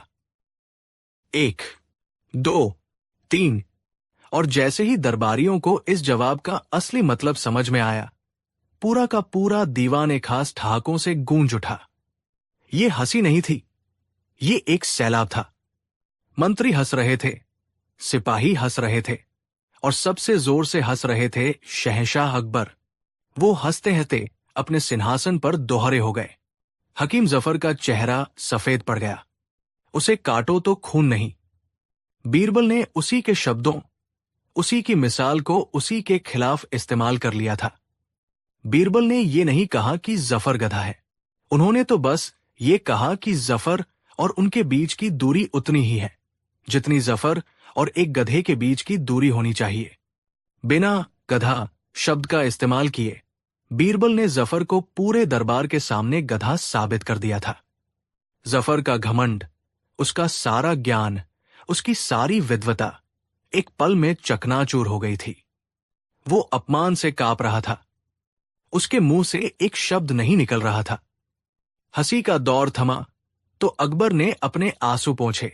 वो बीरबल की तरफ प्रशंसा और गर्व से देख रहे थे। अकबर ने अभी भी हंसते हुए कहा, बीरबल, आज तुमने साबित कर दिया कि असली इद्राक किसे कहते हैं। असली बुद्धि किताबी ज्ञान की मोहताज नहीं होती। वो तो हाजिर जवाबी और सही समय पर सही शब्द का इस्तेमाल करने में बसती है। तुमने आज अपने दुश्मन को उसी के हथियार से मात दी है, और वो भी बिना अपनी गरिमा खोए। अकबर ने हकीम जफर की तरफ देखा, जिसका सिर शर्म से झुका हुआ था। अकबर ने अब एक गंभीर स्वर में कहा, हकीम जफर, हमने तुम्हें तुम्हारी गुस्ताखी के लिए काल कोठरी में डालने का हुक्म दिया था, लेकिन बीरबल ने तुम्हें जो सजा दी है वो किसी भी काल कोठरी से बड़ी है। ये भरी सभा में मिला अपमान तुम्हें जिंदगी भर याद रहेगा। यही तुम्हारी सजा है। याद रखना, ज्ञान विनम्रता के लिए होता है, अहंकार के लिए नहीं। तुम दरबार में रह सकते हो, लेकिन उम्मीद है कि आज के बाद तुम बीरबल की ही नहीं, बल्कि किसी भी इंसान की इज्जत करना सीख जाओगे। उदास स्माइली। तो दोस्तों, ये थी कहानी बुद्धि की उस जीत की जो बिना तलवार उठाए लड़ी गई। बीरबल ने हमें सिखाया कि जब कोई आप पर कीचड़ उछाले तो जरूरी नहीं कि आप भी उस पर पत्थर फेंके। कभी कभी शांत रहकर, मुस्कुराकर और सामने वाले की बातों को उसके खिलाफ इस्तेमाल करके भी आप उसे ऐसा जवाब दे सकते हैं जो उसे जिंदगी भर याद रहे। अपमान का जवाब अपमान से देना कमजोरी की निशानी है, लेकिन अपमान को अपनी बुद्धि से जीत में बदल देना ही असली बहादुरी है। आपको बीरबल का ये लाजवाब जवाब कैसा लगा? क्या आपने अपनी जिंदगी में कभी ऐसी स्थिति का सामना किया है? हमें नीचे कमेंट्स में जरूर बताइए। और अगर आपको ये कहानी पसंद आई तो इस वीडियो को लाइक करना, अपने दोस्तों के साथ शेयर करना और हमारे चैनल को सब्सक्राइब करना बिल्कुल न भूलें। कहानी 6, आगरा की सुनहरी सुबह थी। शहंशाह अकबर का भव्य दरबार अपनी पूरी शानो शौकत के साथ लगा हुआ था। रेशमी पर्दों से छनकर आती सूरज की किरणें दरबार में जड़े कीमती पत्थरों पर पड़कर एक इंद्रधनुषी छटा बिखेर रही थी। माहौल गंभीर था, क्योंकि शहंशाह आज किसी गहरे विचार में डूबे हुए थे। उन्होंने अपने नवरत्नों पर एक नजर डाली और फिर अपनी भारी गूंजती हुई आवाज में एक सवाल उछाला, जो किसी तीर की तरह हवा में तैर गया। बीरबल, उन्होंने कहा, और आप सब बुद्धिमान दरबारी भी सुने। मेरा एक सवाल है, इस दुनिया में ऐसा कौन सा व्यक्ति है जो न घर का होता है न घाट का? यह सवाल एक साधारण कहावत थी जिसे हर कोई जानता था, लेकिन शहंशाह के मुंह से निकलकर यह एक गूढ़ पहेली बन गई थी। दरबार में एक पल के लिए खामोशी छा गई। फिर दरबारियों ने अपनी अपनी बुद्धि के घोड़े दौड़ाने शुरू कर दिए। एक मोटे मंत्री ने, जो अपने खाने पीने के लिए मशहूर थे, खड़े होकर कहा, जहांपनाह, मेरे ख्याल से ऐसा व्यक्ति एक सन्यासी होता है। वो घर परिवार त्याग देता है और घाट यानी समाज से भी उसका कोई लेना देना नहीं रहता। अकबर ने सिर हिलाया, पर उनके चेहरे पर संतुष्टि का भाव नहीं था। और कोई? एक अन्य दरबारी, जो हमेशा बीरबल से जलता था, बोला, आलम पनाह, ऐसा व्यक्ति एक पागल होता है। न उसका कोई घर होता है, न ही समाज में उसका कोई ठिकाना। एक के बाद एक कई जवाब आए। किसी ने भिखारी कहा, किसी ने भगोड़ा सैनिक, लेकिन कोई भी जवाब अकबर के मन को छू नहीं पा रहा था। उन्हें लग रहा था कि इन जवाबों में गहराई नहीं है, केवल शाब्दिक अर्थ है। उनकी नजरें अब बीरबल को खोज रही थी, जो हमेशा की तरह शांत भाव से चेहरे पर एक हल्की सी मुस्कान लिए सब कुछ देख सुन रहे थे। बीरबल, तुम चुप क्यों हो? अकबर ने पूछा। क्या तुम्हारे पास इस पहेली का कोई जवाब नहीं है? बीरबल अपनी जगह से उठे, अदब से सलाम किया और बोले, जहांपनाह, आपके सवाल में गहरा दर्शन छिपा है। इसका जवाब शब्दों में देना मुश्किल है। कहावतें जीवन के अनुभवों से जन्म लेती है, इसलिए इसका असली अर्थ भी किसी जीवंत उदाहरण से ही समझाया जा सकता है। अगर आप मुझे कुछ समय और थोड़ी स्वतंत्रता दें, तो मैं आपको केवल बताऊंगा नहीं, बल्कि दिखाऊंगा कि ऐसा व्यक्ति कौन होता है। अकबर की आंखों में चमक आ गई। वो जानते थे कि बीरबल अब किसी बड़ी योजना की भूमिका बांध रहे हैं। ठीक है बीरबल, तुम्हें पूरी स्वतंत्रता है। हमें तुम्हारे उस जीवंत उदाहरण का इंतजार रहेगा। उस दिन के बाद बीरबल ने अपनी योजना पर काम करना शुरू कर दिया। उनकी नजर आगरा के एक बहुत बड़े और धनी व्यापारी सेठ हीराचंद पर थी। हीराचंद अपनी दानवीरता और शहंशाह के प्रति अपनी वफादारी के लिए पूरे शहर में मशहूर था। वो मंदिरों में दान करता, गरीबों के लिए लंगर चलवाता और जब भी शहंशाह को जरूरत पड़ती, शाही खजाने में बड़ी बड़ी रकमें जमा करवाता। बाहर से देखने पर वो एक आदर्श नागरिक लगता था, लेकिन बीरबल की पारखी नजरें उसकी चिकनी चुपड़ी बातों के पीछे छिपे लालच और अवसरवादिता को भांप चुकी थी। बीरबल को अपने गुप्तचरों से पता चला था कि सेठ हीराचंद जितना वफादार अकबर के प्रति दिखाता है, उतना ही संपर्क वो पड़ोसी राज्य रामपुर के सुल्तान आजम खान से भी बनाए हुए है। सुल्तान आजम खान और अकबर के बीच संबंध तनावपूर्ण थे। सुल्तान मन ही मन अकबर की बढ़ती ताकत से जलता था और मौके की तलाश में रहता था। हीराचंद का व्यापार रामपुर तक फैला हुआ था और वो अपनी दौलत को सुरक्षित रखने के लिए दोनों शासकों को खुश रखने की दोहरी नीति पर चल रहा था। वो अकबर को पैसा देता ताकि आगरा में उसका व्यापार फलता फूलता रहे और सुल्तान आजम खान को गुप्त रूप से तोहफे और रसद भेजता ताकि रामपुर में उसका कारोबार सुरक्षित रहे। बीरबल जानते थे कि हीराचंद ही उनकी पहेली का सही जवाब है, लेकिन इसे साबित करना था। कुछ हफ्तों बाद बीरबल एक शाम अकेले में शहंशाह अकबर से मिले। जहां अपना अब समय आ गया है उस व्यक्ति को सामने लाने का जो न घर का है न घाट का। अकबर उत्सुक हो गए। कैसे बीरबल? इसके लिए हमें एक छोटा सा नाटक करना होगा हुजूर, बीरबल ने अपनी योजना बताई। हम पूरे शहर में ये अफवाह फैलाएंगे कि रामपुर का सुल्तान एक बड़ी सेना के साथ आगरा पर चढ़ाई करने की तैयारी कर रहा है और हमारी सल्तनत इस समय आर्थिक संकट से गुजर रही है। इस संकट से उबरने के लिए आपने सभी धनी व्यापारियों पर एक विशेष वफादारी कर लगाने का फैसला किया है, जो उनकी संपत्ति का एक चौथाई हिस्सा होगा। अकबर थोड़ा झिझके, लेकिन बीरबल, इससे व्यापारी नाराज हो सकते हैं। बीरबल ने मुस्कुराकर कहा, जो वफादार होगा वो देश के लिए अपना सब कुछ दे देगा, और जो न घर का होगा न घाट का, वो अपनी असली रंगत दिखाएगा।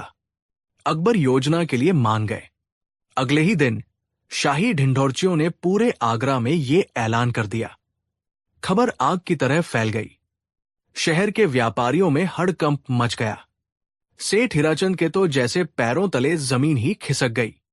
एक चौथाई संपत्ति, ये तो उसकी कमर तोड़ देगी।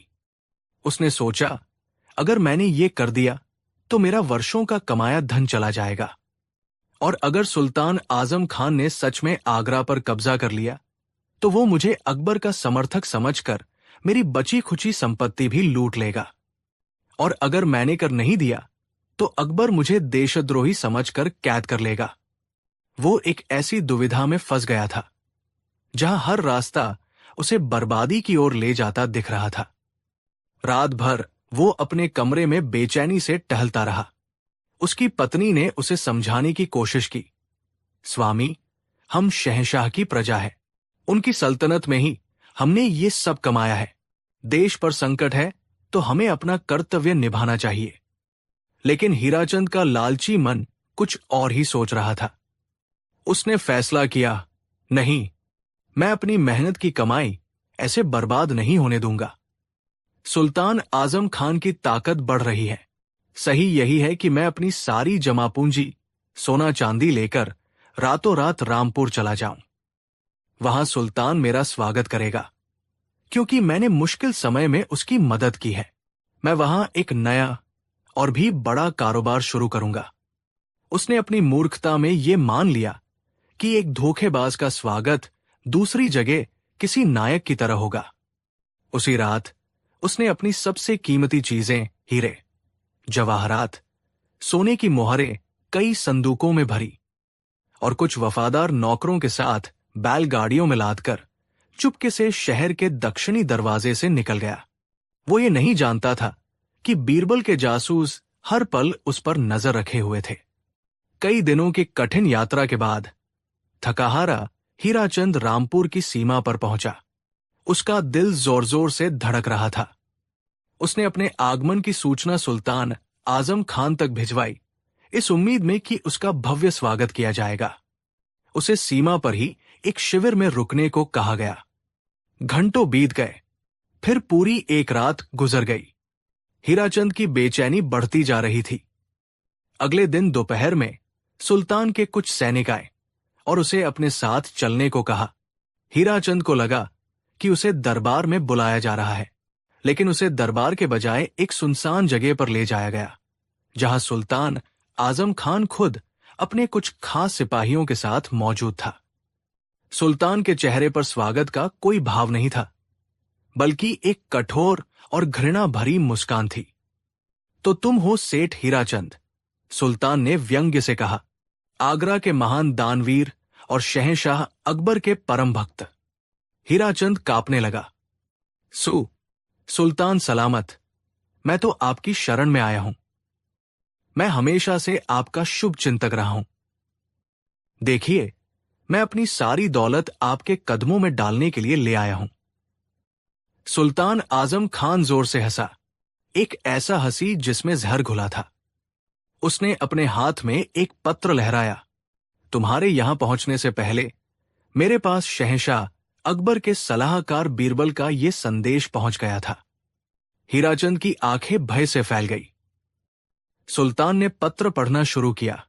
सुल्तान सलामत, सेठ हीराचंद नाम का एक व्यापारी अपनी दौलत लेकर आपके राज्य की ओर आ रहा होगा। वो खुद को आपका सबसे बड़ा हितैषी बताएगा, लेकिन याद रखिएगा, जो व्यक्ति उस जमीन का सगा नहीं हुआ, जिसने उसे पाला पोसा, जो उस बादशाह का वफादार नहीं हुआ, जिसने उसे सम्मान और सुरक्षा दी, वो आपका सगा कभी नहीं हो सकता। आज वो अपनी दौलत बचाने के लिए अपने घर से भागा है, कल वो इससे भी बड़ा लालच मिलने पर आपके घर में आग लगा देगा। एक गद्दार की दोस्ती एक सांप के आलिंगन से भी ज्यादा खतरनाक होती है। उसे शरण देना अपनी आस्तीन में सांप पालने जैसा है। आगे आपकी मर्जी। पत्र सुनकर हीराचंद के होश उड़ गए। सुल्तान ने घृणा से उसकी ओर देखा। बीरबल ने सच कहा है, जो अपने घर का नहीं हुआ, वो किसी और का क्या होगा। मुझे वफादार दुश्मन पसंद है, लेकिन तुम जैसे गद्दार दोस्तों से तो खुदा बचाए। मुझे तुम्हारी या तुम्हारी इस दौलत की कोई जरूरत नहीं है। तुम जैसे लोगों पर भरोसा करना अपनी कब्र खुद खोदने जैसा है। दफा हो जाओ यहां से। रामपुर की सरजमी पर तुम्हारे जैसे गद्दार के लिए कोई जगह नहीं है। सुल्तान के सिपाहियों ने हीराचंद के सारे संदूक छीन लिए और उसे धक्के मारकर रामपुर की सीमा से बाहर खदेड़ दिया। अब सेठ हीराचंद के पास कुछ नहीं बचा था, न दौलत न सम्मान। वो अपमानित, टूटा हुआ और अकेला था। रामपुर ने उसे ठुकरा दिया था। अब उसके पास आगरा लौटने के सिवा कोई चारा नहीं था। भारी मन से, भूखे प्यासे, फटेहाल हालत में जब वो वापस आगरा की सीमा में दाखिल हुआ, तो अकबर के सिपाही पहले से ही उसका इंतजार कर रहे थे। उसे गिरफ्तार करके जंजीरों में जकड़कर सीधे दरबार में पेश किया गया। दरबार खचाखच भरा था। शहंशाह अकबर अपने सिंहासन पर विराजमान थे और उनकी बगल में बीरबल खड़े थे। जंजीरों में जकड़ा हीराचंद सिर झुकाए खड़ा था। अकबर ने अपनी गूंजती आवाज में पूछा, बीरबल, कई दिन बीत गए, क्या तुम्हें मेरी पहेली का जवाब मिला? कौन है वो व्यक्ति जो न घर का होता है न घाट का? बीरबल मुस्कुराए। उन्होंने जंजीरों में जकड़े कांपते हुए हीराचंद की ओर इशारा किया और पूरे दरबार के सामने ऐलान किया, जहांपनाह, ये है वो व्यक्ति। उन्होंने अपनी बात स्पष्ट की। सेठ हीराचंद के लिए आगरा उसका घर था। यहां उसे इज्जत मिली, दौलत मिली, सुरक्षा मिली। ये उसकी अपनी जमीन थी और रामपुर उसके लिए घाट था, एक दूसरा किनारा, एक अवसरवादी विकल्प जिसे वो मुश्किल समय के लिए बचाकर रखना चाहता था। इसने अपने घर के प्रति वफादारी नहीं निभाई, ये सोचकर कि घाट इसे अपना लेगा।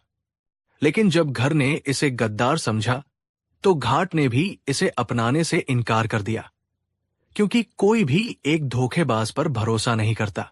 आज ये न तो आगरा का एक सम्मानित नागरिक है और न ही रामपुर का मेहमान। ये सचमुच न घर का रहा, न घाट का। पूरा दरबार बीरबल की बुद्धिमत्ता और इस जीवंत उदाहरण को देखकर दंग रह गया। सब समझ गए कि इस कहावत का असली मतलब क्या है। ये उस व्यक्ति के बारे में है जो अपनी निष्ठा और ईमानदारी को दांव पर लगाता है, जो दो नावों में एक साथ पैर रखने की कोशिश करता है और अंत में डूब जाता है। शहंशाह अकबर अपनी गद्दी से उठे। उन्होंने कहा, बीरबल, तुमने एक बार फिर साबित कर दिया कि अनुभव का ज्ञान किताबों के ज्ञान से कहीं बड़ा होता है। उन्होंने हीराचंद को उसकी गद्दारी के लिए देश निकाला दे दिया और उसकी जब्त की गई दौलत को सल्तनत के खजाने और गरीबों में बांटने का हुक्म दिया। उस दिन के बाद हर कोई उस कहावत का गहरा और सच्चा अर्थ समझ चुका था।